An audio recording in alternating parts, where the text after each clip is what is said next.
Dienos patarimas – miego kokybė. Užtikrink, kad tavo miego kokybė būtų gera ir tu išmiegotum bent jau 7 valandas. Nes atsimink, mūsų svoris krenta tada, kaip mes ilsimės, miegam.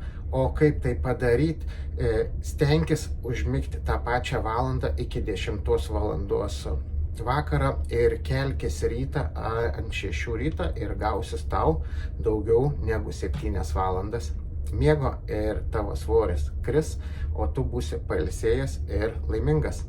Pavargai nuo viršsvorio, pavargai nuo žmonių žvilgsnių, pavargai nuo atvaizdo veidrodį, katras tau visai nepatinka ir tu norėtum užsimauti visai kitus rūbus.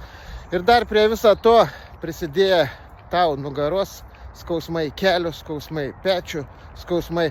Turiu tau sprendimą, aš tau galiu padėti. Padėjau